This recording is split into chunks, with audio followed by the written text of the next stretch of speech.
Vamos a la epístola a los Gálatas, al capítulo 4.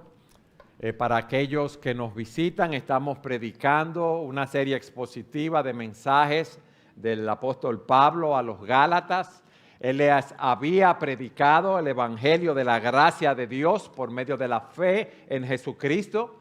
Allí se habían convertido en la zona de Galacia. Estos hermanos eran hijos espirituales del apóstol Pablo, como hemos visto, pero resulta que los judaizantes habían llegado a Galacia con sus prédicas de que ellos debían guardar la ley para ser salvos y para ser santos. Y esto había confundido a los creyentes allí en Galacia.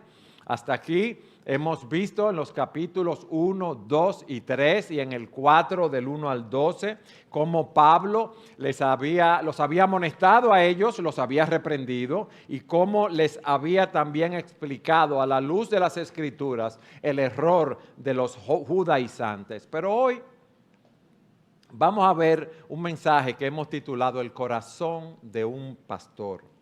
Vamos a ver ese corazón pastoral de Pablo, el amor que él manifiesta por los Gálatas al exhortarlos.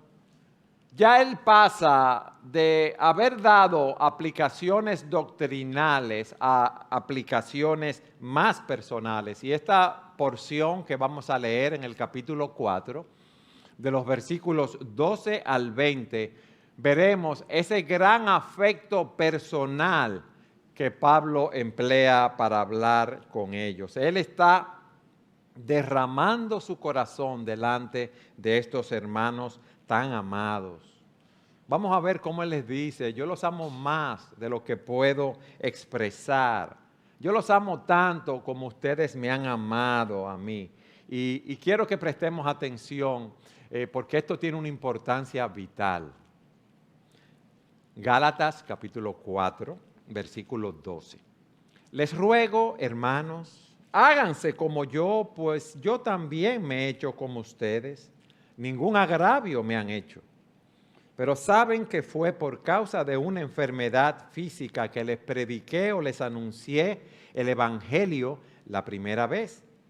Y lo que para ustedes fue una prueba en mi condición física que no despreciaron ni rechazaron, sino que me recibieron como un ángel de Dios, como a Cristo Jesús mismo. ¿Dónde está pues aquel sentido de bendición que tuvieron? Pues testigo soy en favor de ustedes de que de ser posible se hubieran sacado los ojos y me los hubieran dado. Me he vuelto, por tanto, enemigo de ustedes al decirles la verdad. Algunos les tienen celo, no con buena intención, sino que quieren excluirlos a fin de que ustedes muestren solo celo por ellos. Es bueno mostrar celos con buena intención siempre, y no solo cuando yo estoy presente con ustedes, hijos míos, por quienes de nuevo sufro dolores de parto hasta que Cristo sea formado en ustedes. Quisiera estar presente con ustedes ahora y cambiar mi tono, pues estoy perplejo en cuanto a ustedes. Miren, lo primero que Pablo manifiesta aquí es su preocupación pastoral. Les ruego, hermanos, háganse como yo, pues yo también me he hecho como ustedes. Él está hablando aquí como un padre le habla a sus hijos. Él está hablando con un sentido de urgencia. Háganse como yo, o sea, háganse libres de tratar de ganarse la salvación por medio de guardar la ley. Porque por guardar la ley, como hemos visto, ninguno va a ser salvo. Ya ellos habían puesto su fe en el Señor Jesucristo para salvación. Ya ellos no estaban sometidos a esas leyes del Antiguo Testamento. Y recuerden lo que hemos visto, que Pablo les había dicho, entendía que ellos habían vuelto atrás y que debían regresar a Cristo y solo a Él. Háganse como yo. Recordemos que Pablo había sido un fariseo orgulloso, que había defendido el fariseísmo, y él pensaba que la salvación iba a ser por guardar la ley. hasta que conoció al Señor Jesucristo y allí abandonó todos sus esfuerzos para salvarse a sí mismo, confiando plenamente en Jesús para salvación. Y Él les dice, háganse como yo, pues yo también me he hecho como ustedes.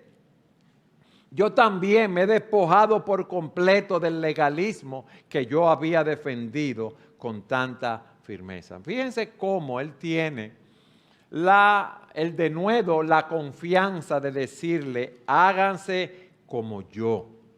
Pero también, aparte de esa preocupación pastoral, Él les recuerda en segundo lugar cómo ellos lo habían recibido al principio. Fíjense al final del versículo 12 lo que dice. Ningún agravio me han hecho. Y dicen los comentaristas que esta porción quizás debería pertenecer al versículo 13. Aquí hay un cambio abrupto en su enfoque. Ningún agravio me han hecho. Ellos lo habían recibido, como veremos, con amor, con los brazos abiertos.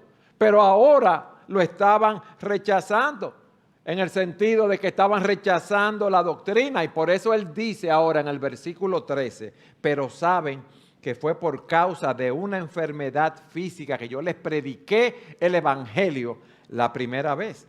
Parece ser que en su primer viaje misionero, Pablo había caído gravemente enfermo en Galacia. Había una zona de Galacia en los bajos que era una zona pantanosa y parece que él había contraído malaria y había subido a una zona más alta en Antioquía de Pisidia, que era como 1100 metros más alto del nivel del mar. Y allí ellos lo habían atendido y se había recuperado. Allí, recuerden que en ese tiempo no había medicinas como ahora para curar una enfermedad así.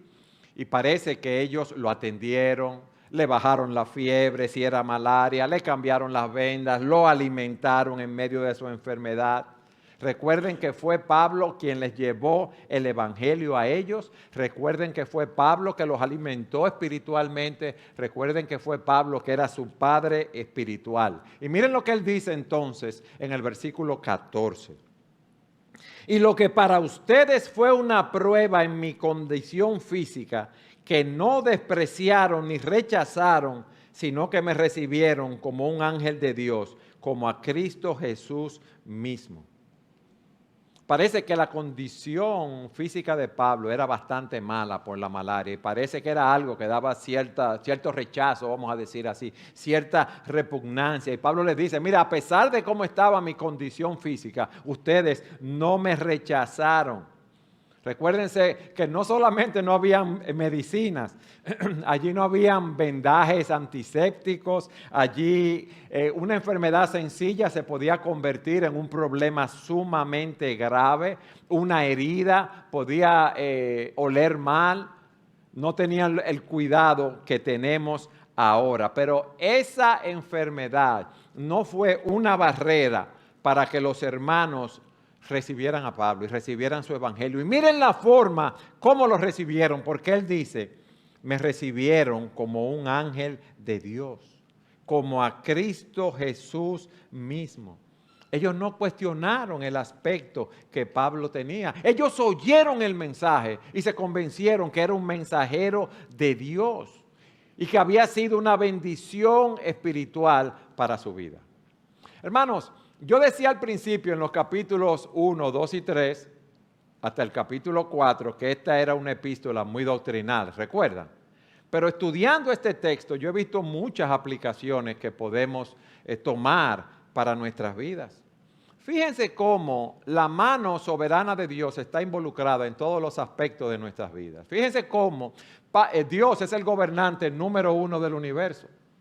Cualquiera hubiera pensado que esa enfermedad de Pablo, si era malaria, si era un problema de los ojos, no sabemos con exactitud lo que era un problema grave. Pero ¿qué resulta? Que Dios utilizó eso para que él fuera a esa zona específica y allí le predicara el evangelio a esos hermanos, a esas personas.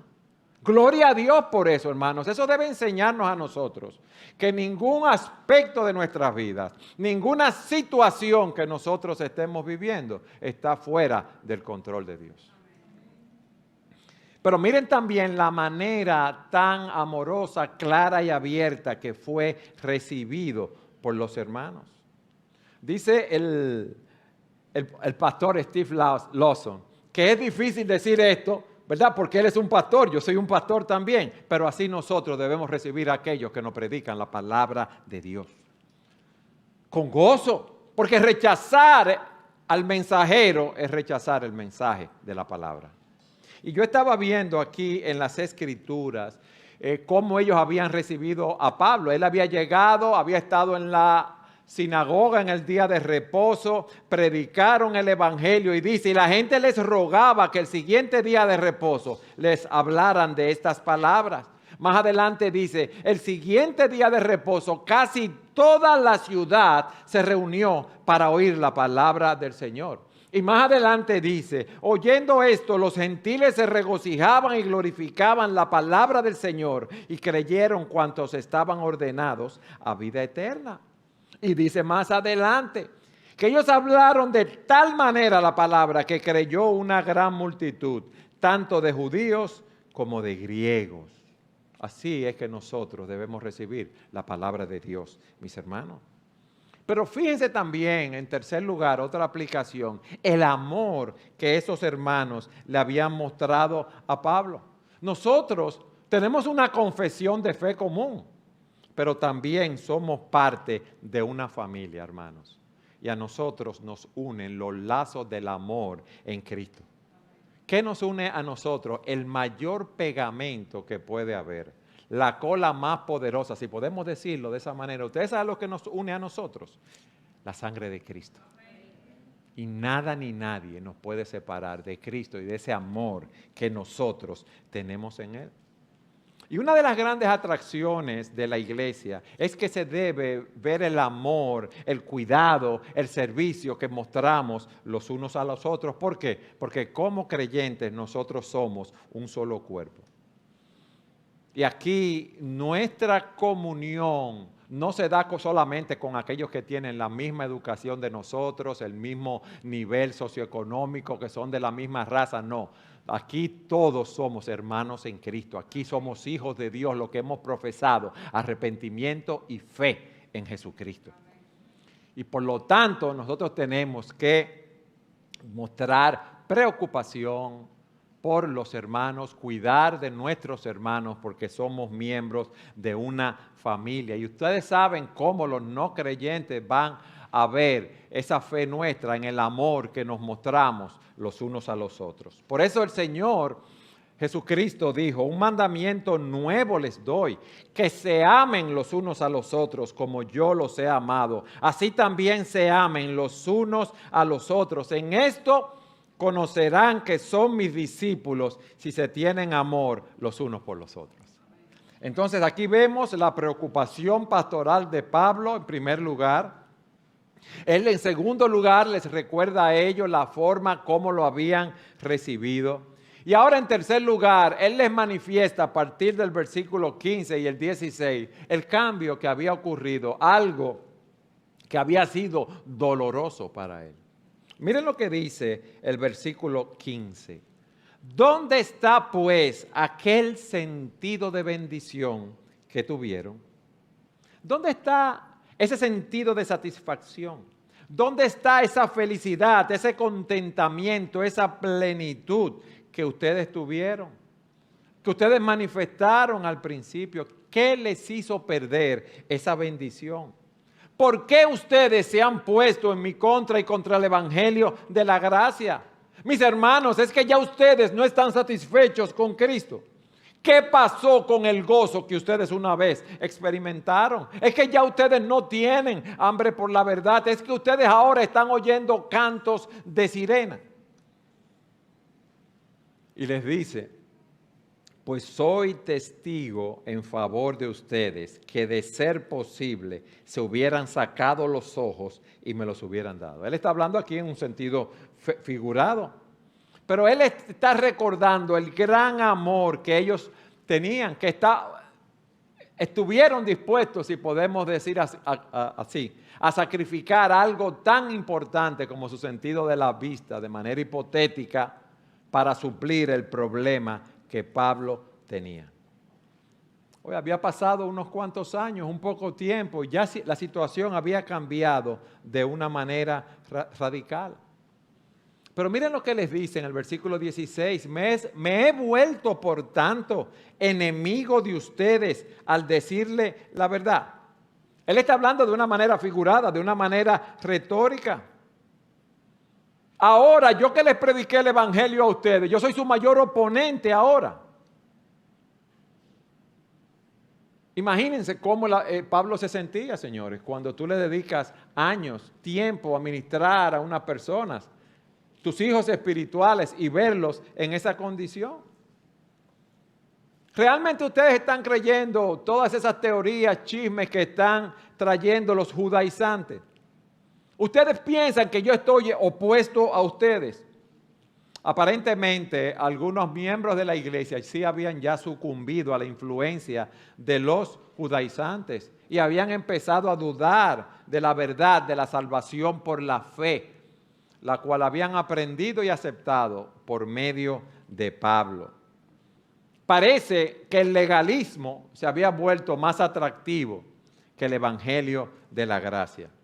Parece que aquel que había sido o era su padre espiritual ahora se estaba convirtiendo en su enemigo. Ahora imagínense cómo esto afecta el corazón de un pastor, de un cristiano, en ese sentido. ¿Cuánto aflige al Señor la deserción de algunos en su cuerpo? Hermanos, estas personas, o muchos de ellos, estaban viendo a Pablo como el enemigo. Y Pablo era quien le había predicado la verdad. ¿Y qué aprendemos de aquí? Bueno, muchas personas están gozosos en la iglesia, sentados, tranquilos, aprecian a un predicador cuando ese predicador dice solo lo que ellos quieren oír. Por eso nosotros predicamos la palabra de una manera expositiva, todo el consejo de Dios, para que todos nosotros oigamos lo que queremos oír y lo que no queremos oír. Porque le digo la verdad, aún siendo pastor, hay cosas que para mí son duras de oír cuando las estudio, pero esa es la palabra de Dios. Y Pablo quería ser fiel al corazón de esas personas.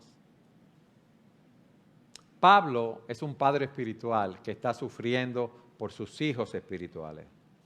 Él sabe el potencial de desastre, sabe que es muy grande y persiste tratando de ayudar a esos hermanos.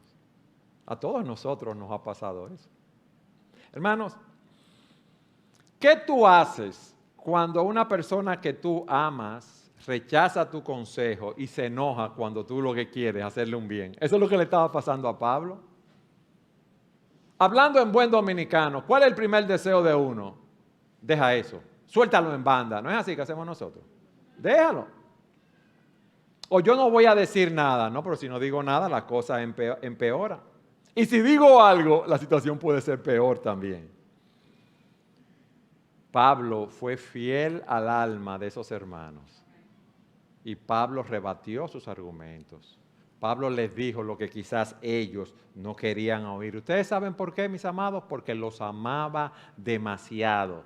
Y veía que si ellos seguían así, iban camino a un precipicio donde iban a ser destruidos, si podemos decirlo de esa manera.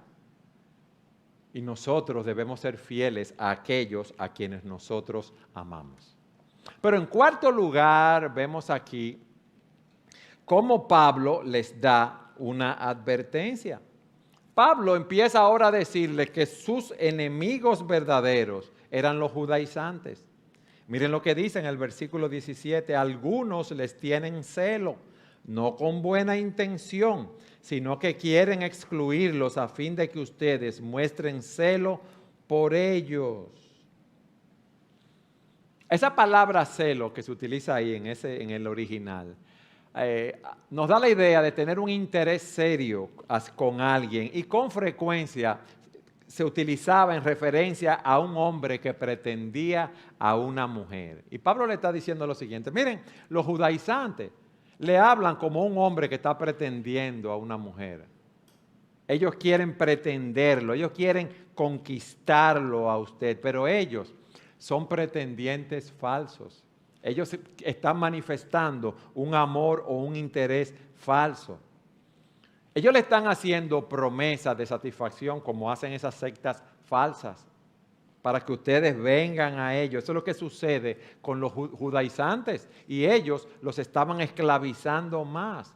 Los judaizantes no tenían ningún amor por esos creyentes de Galacia. Ellos querían hacerlo caer en la trampa del legalismo. Eran como los escribas y fariseos en el tiempo de Jesús.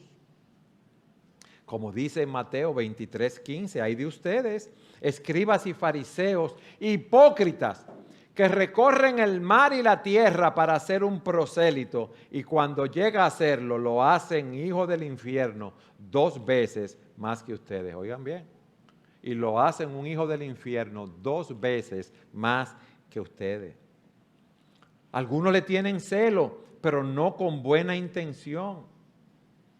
Ellos quieren apartarlos de la gracia de Dios. Ellos quieren que ustedes dejen de seguir a Jesucristo para seguirlos a ellos.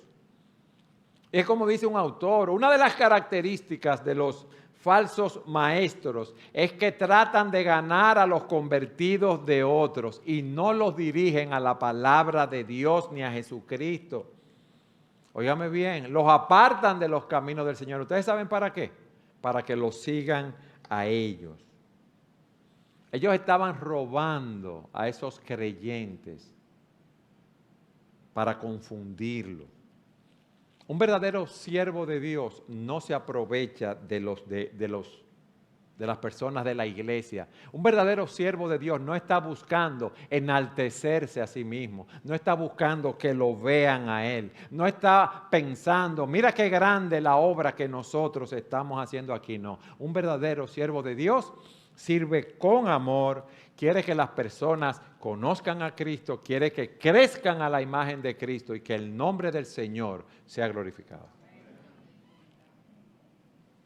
Hermanos, cuidémonos de esos ministros, entre comillas, de esos pastores que quieren que tu lealtad no sea al Señor Jesucristo y a su palabra, quieren lealtad hacia ellos, diciendo que ellos son los únicos que están en el camino correcto. Son personas que utilizan a los demás y después que le han sacado provecho, ¿ustedes saben lo que hacen? Lo tiran como se tira un bagazo. Y la tarea de un líder espiritual no es estar ensalzando su ministerio ni a sí mismo, sino llevar a la gente a Cristo y que cada día amen más a Cristo. Por eso nosotros estamos concentrados en el seguir la verdad en amor, el ministerio de la palabra en amor.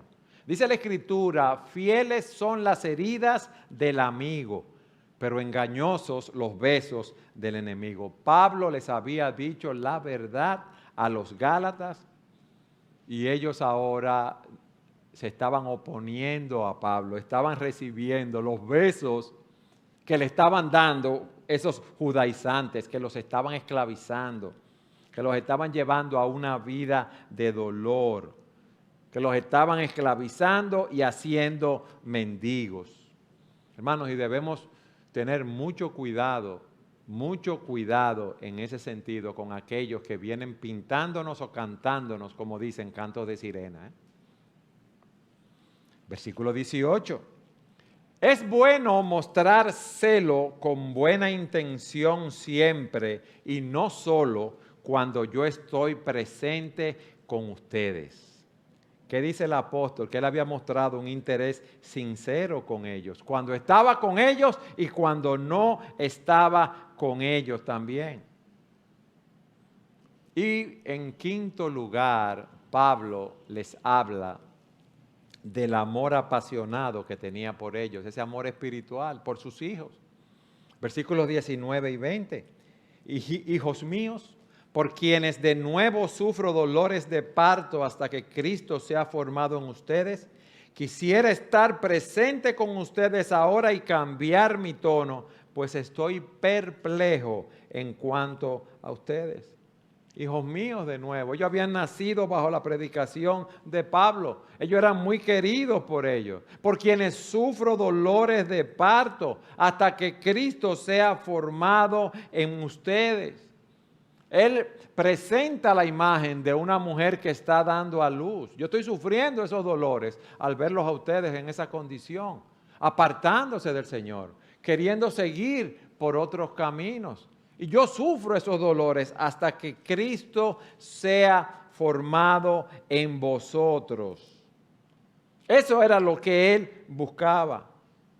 Eso es lo que nosotros buscamos ministrando la palabra de Dios domingo tras domingo en esta iglesia. Es lo que buscamos cada vez que aconsejamos a uno de los hermanos. Es lo que buscamos cada vez que hacemos una visita pastoral, que Cristo sea formado en vosotros.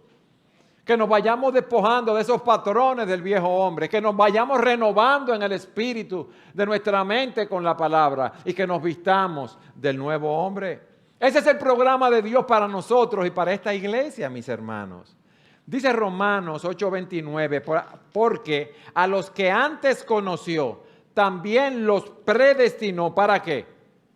Para que fuesen hechos conforme a la imagen de su Hijo.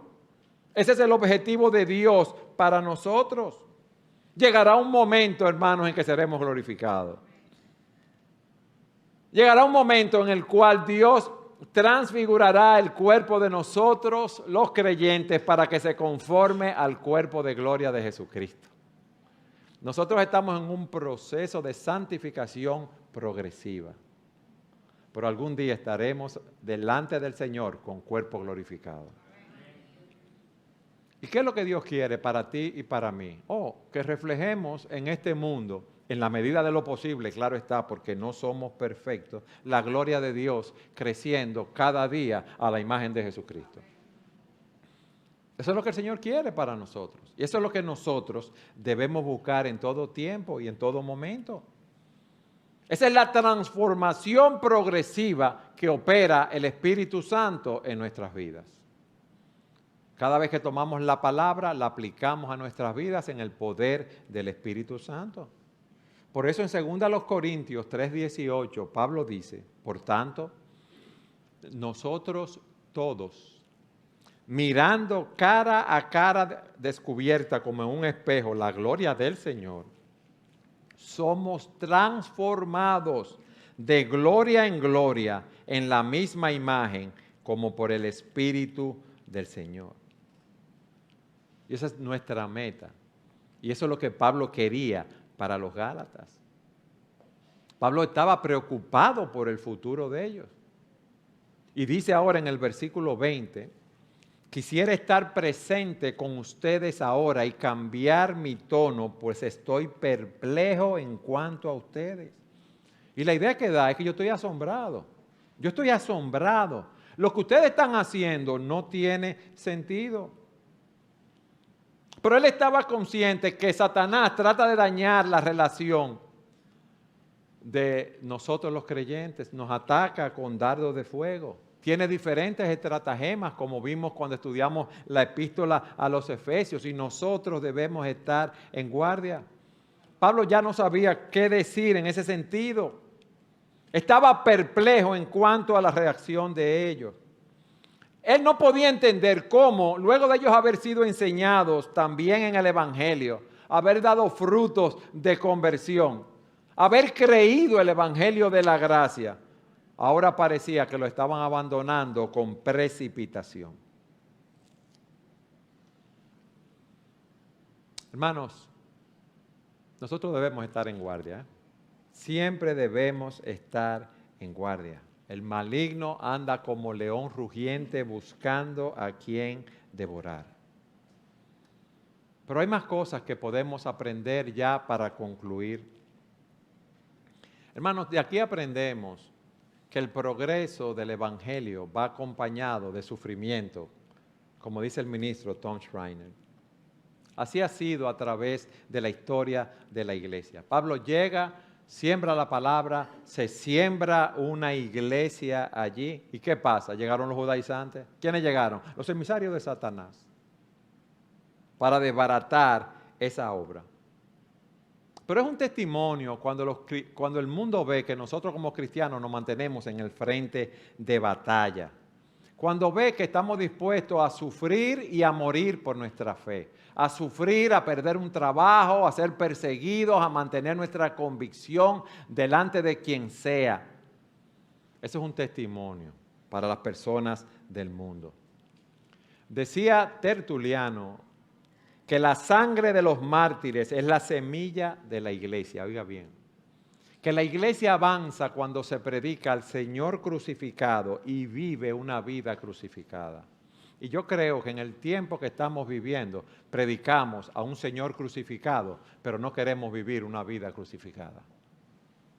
Y eso es un peligro. No queremos pagar el precio de confesar nuestra fe. Hermano, a nadie le gusta sufrir, nadie disfruta sufriendo. Pero si tenemos que sufrir por la causa de Cristo, amén. Gloria a Dios, porque esto es temporal y lo que nos espera a nosotros es eterno.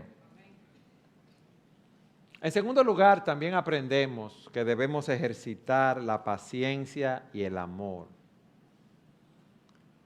La vida cristiana, y nosotros somos ejemplo de eso, no es en línea recta, no es como un avión que despega y llega de una vez a los 35,000 pies de altura, no. Despegamos y boom, y bajamos muchas veces, tenemos lucha, tenemos sufrimiento, tenemos áreas débiles, no hemos sido glorificados, tenemos problemas, nos podemos desviar por muchas razones. Y muchas veces nosotros mismos, ni los hermanos, están donde nosotros quisiéramos estar o donde quisiéramos que ellos estén. ¿Y qué debemos hacer, hermanos? Amar y ser pacientes. Óigame bien, amar y ser pacientes. Amar con paciencia. No debemos abandonar a los hermanos.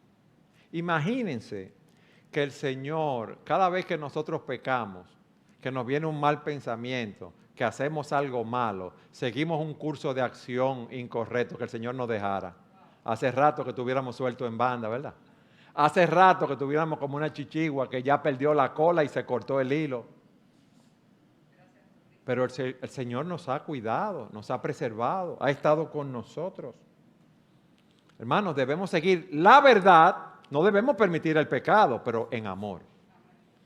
Y muchas veces nosotros somos como látigos con otros que necesitan nuestro amor, nuestra ayuda y nuestra paciencia.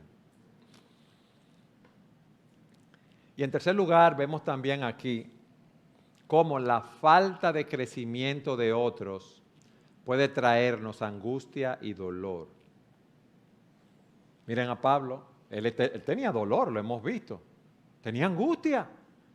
Él estaba perplejo, él estaba confuso, ya él no sabía cómo ayudarlo, si podemos decirlo de esa manera. Y a nosotros nos puede suceder lo mismo. Hermanos, no tenemos todas las respuestas para todas las situaciones, pero tenemos la palabra y tenemos principios que nos pueden guiar. ¿Qué debemos hacer nosotros? Orar, pedirle a Dios que transforme esos corazones, que el Espíritu Santo aplique la palabra de amor. Debemos tratar de discipular a esos hermanos nuevos en la iglesia, esos que llegan, y a los viejos también, porque necesitamos ser discipulados, hermanos. Debemos tener una vida de oración estable por los miembros del cuerpo de Cristo y debemos descansar en Él y su bendito evangelio, que el Espíritu Santo toma y lo aplica a nuestros corazones.